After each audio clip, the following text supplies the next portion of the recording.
যতবার সুবহানাল্লাহ আলহামদুলিল্লাহ বলা হয় ততবারই জান্নাতের মধ্যে ফলের গাছ তৈরি হয়। তাহলে জীবনে কোটি কোটি বার সুবহানাল্লাহ আলহামদুলিল্লাহ পড়তে পড়তে তো একটা ব্যক্তি জান্নাতে কোটি কোটি গাছের মালিক হয়েছে, তাহলে সে ফল কতদিনে ভক্ষণ করবে?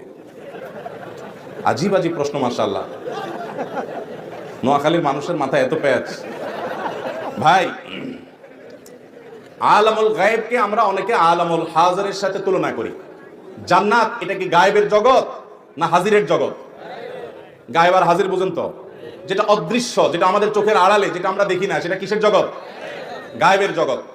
সেই গায়েবের জগৎ, সেখানে আল্লাহ রাব্বুল আলামিন কি করবেন, কি ধরন হবে, সেটাকে আমাদের এই দৃশ্যমান জগতের সাথে তুলনা করা এটা অজ্ঞানতা। আলামুল গায়েবের প্রতিটা বিষয় হবে আল্লাহর ইলম অনুযায়ী। আমরা এটাকে দুনিয়ার সাথে যদি তুলনা করি তাহলে ভুল হবে। আপনি দুনিয়াতে কোনো গাছে ফল বেশি হয়ে গেলে সেটা পচে যায়, নষ্ট হয়ে যায়, আপনি সেটা চিন্তা করছেন জান্নাতে হয়তো সেরকম হবে।